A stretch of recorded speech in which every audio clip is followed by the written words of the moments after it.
লাবিব, তুমি কি কাজ করতেছো? স্যার আমি মাইক্রোসফট ওয়ার্ডের ইংলিশ লেখার প্র্যাকটিস করতেছি। আচ্ছা, ইংলিশ লেখার প্র্যাকটিস করতেছো তাই না? আমরা একটু দেখি তুমি কি লিখতেছো। আচ্ছা, বলো তো কি লিখছো তুমি এখানে। A quick brown Fox jumps over a lazy dog. আচ্ছা, এই বাক্যটা লেখার কারণ কি? কারণ এখানে এ থেকে জেড পর্যন্ত সকল অ্যালফাবেট আছে। আচ্ছা, তুমি কি নিজে টাইপ করছো নাকি কপি করছো? না স্যার, আমি নিজে টাইপ করছি।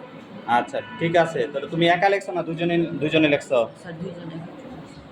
আচ্ছা, ঠিক আছে, ধন্যবাদ, তুমি লিখতে থাকো। তুমি কি কাজ করতেছো? আচ্ছা, ইংলিশ লেখার প্র্যাকটিস করতেছো তাই না? কি লেখছো বলো তো একটু। The weak brown fox jumps over a lazy dog. তুমি কি নিজে হাতে টাইপ করছো নাকি হচ্ছে কপি করছো এগুলা? নিজের হাতে টাইপ করছি। আচ্ছা, ঠিক আছে, তুমি লিখতে থাকো, ধন্যবাদ। গোলাম রাব্বি, তুমি কি কাজ করতেছো? স্যার আমি 1 to 3 এর ইংলিশ লেখা প্র্যাকটিস করতেছি। আচ্ছা, দেখি কত লাইন লিখছো।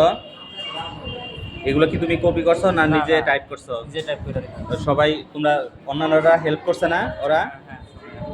ঠিক আছে, লিখতে থাকো। কতদিন তুমি কি কাজ করতেছো? স্যার আমি এই ওয়ার্ড প্রসেসিং এ ইংলিশ লেখার কাজ করতেছি। আচ্ছা, এগুলো তুমি লিখছো? জি। আচ্ছা, কিবোর্ডে কিভাবে হাত হাত রাখতে হয় দেখাও তো একটু। বাম হাতের ট্রায়াঙ্গল থেকে এফ পর্যন্ত রাখতে হয় এবং এই সেমিকোলন থেকে হাতে রাখতে হয় ডান দিকে। আর স্পেসে কোন আঙুলটা রাখবে?